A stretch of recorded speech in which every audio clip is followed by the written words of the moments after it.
The phone that only calls at midnight. Mark loved old things. He liked going to flea markets every Saturday. One day he found something strange. It was an old black phone. It had a round dial and a long cord. It looked like it came from the 1950s. The seller said, "It still works. Just plug it in." Mark smiled. "How much?" "Only $5. Mark bought the phone and took it home. He lived alone in a small apartment. It was quiet and simple. Mark liked it that way. He cleaned the phone and put it on a small table in the living room. It looked good. It gave the room a classic look. Then he plugged it in. Nothing happened. He didn't expect anything. It was just for decoration. That night, Mark went to bed at 11:30 p.m. He read a book and turned off the light at 11:50 p.m. At midnight, the phone rang. Ring! Ring! Mark jumped. He was not expecting a call. He got up and walked to the living room. The phone was ringing loudly. He picked it up and said, "Hello?" There was no answer. He listened. He heard breathing. Slow, soft breathing. "Hello?" he said again. Still no answer. Only breathing. Then click. The call ended. Mark stood still.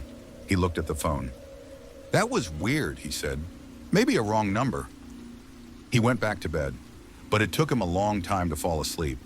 The next night, Mark stayed up late watching TV. He almost forgot about the phone call. Then at midnight, the phone rang again. Ring! Ring! Mark froze. His heart started to beat faster. He picked up the phone. "Hello?" No answer, only the sound of breathing. Then click. The call ended. Mark was nervous now. This was not normal. The same thing happened every night. At midnight, the phone rang. He answered. There was breathing, no voice, no words, just breathing. Then the call ended. Mark tried unplugging the phone during the day, but at night, he always plugged it back in. He felt like he had to. He didn't know why. Mark told his friend Sarah about the phone. "That's creepy," she said. "I know, but it's just breathing. No voice. You should get rid of it." "I don't want to. It's just a phone, right?" "Or it's haunted," she said, half joking. Mark laughed, but he didn't feel better. That night at midnight, the phone rang again. This time he didn't answer. He just stared at it. It rang and rang and rang, and then stopped. 1 week later, everything changed. It was midnight.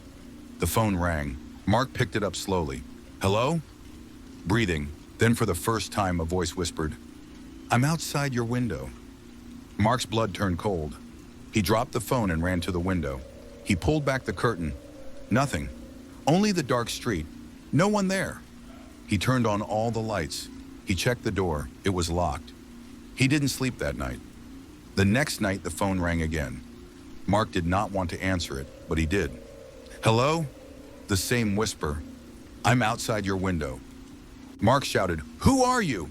What do you want?" Click. He looked outside again. Still nothing, but he felt watched. The nights became harder. He couldn't sleep. He stopped eating well. He felt tired all the time. He called the phone company. "There's no number connected to those calls," they said. "That's not possible," Mark yelled. "The phone rings every night." "I'm sorry," the woman said. "We don't see any incoming calls on your line." Mark had an idea. He would record the next call. He set up his phone next to the old phone. At midnight, the phone rang. He pressed record and answered. "Hello?" The voice came again. "I'm outside your window." Mark didn't speak. He let it play. Click. The call ended. He played the recording. Nothing. No voice, no breathing. Just silence. 2 nights later, things got worse. At midnight, the phone rang. Mark didn't want to answer, but he picked it up. Before he could say anything, he heard, "I'm at your door." Bang, bang, bang. Mark jumped. Someone knocked on his front door. He dropped the phone. He ran to the door. "Who's there?" he shouted. No answer. He looked through the peephole. No one there. He opened the door slowly. The hallway was empty. He closed the door and locked it. He unplugged the phone. But the fear stayed. That night, Mark had a dream. In the dream, he saw the phone. It rang. He answered. But the cord wrapped around his neck. He tried to pull it off, but it was too tight. He woke up sweating, gasping. He looked at the phone. It was unplugged. Still, He was afraid. Mark decided to throw the phone away. He took it outside and put it in the dumpster. That night he felt better. He sat in bed reading a book. Midnight came, no phone call. He smiled. It's over. Then, ring, ring. He froze. The phone was gone, but he could hear it. Ring, ring.